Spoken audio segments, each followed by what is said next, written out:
Hey guys, so I thought I would do a first impressions of the new Tatcha setting powder, which I saw in the store a couple weeks ago, actually way before it was released. But anyway, very expensive, so I thought I'd do a first impressions, maybe to save you some money. But I'm going to put it on in this video, and maybe you'll get a little bit of an idea of how it looks. But anyway, so they call this their silk powder, and they say it has skin protective abilities, which in my opinion, if you're wearing a good sunscreen, a powder isn't going to do that much. Maybe if you use a powder that contains sunscreen, it'll help protect your skin a bit, but this really won't do a whole ton to really protect your skin, and definitely do not use this in place of a sunscreen. So I'm going to dip my brush in. The powder gets dispensed from this little thing in the middle, which it comes like with a little silicone wrap around it. But anyway, so I've been testing it now for a couple weeks, and to be honest, for the price, well, not even for the price, I just don't love it. I have a feeling it's probably geared towards those with like normal skin, maybe slightly on the oily side. And it does give skin a little bit of a, not a glitter, but a little bit of a glow to it.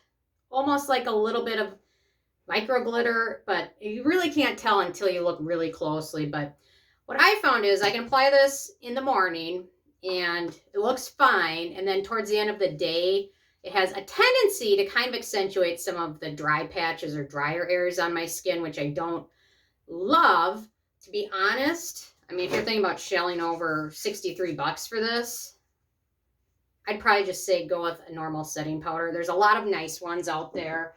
The Cover FX Perfect Setting Powder, I really love. It's like half the price.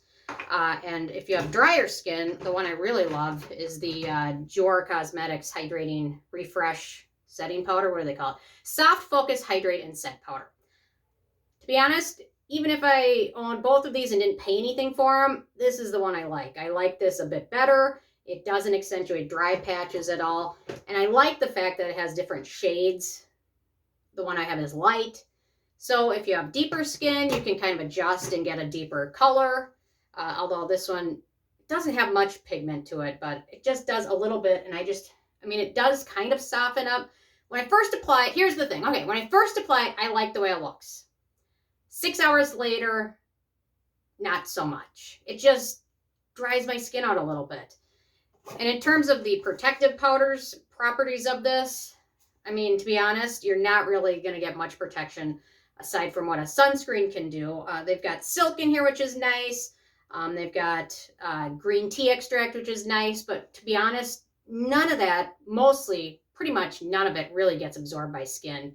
So your skin's really not going to benefit much from the ingredients. I do appreciate the fact that it doesn't contain talc, which talc can be very drying for skin. Talc is kind of a controversial ingredient. And it does include some nice beneficial ingredients, but your skin isn't really going to absorb much of those. Although I guess, you know what, in terms of benefits, I guess I'd rather have it in there than not. But overall, your skin's not going to get much of it, if any of it. So if you like the way it looks and you have probably normal to maybe slightly oily skin, splurge, whatever. It's expensive, but maybe you like the way it looks.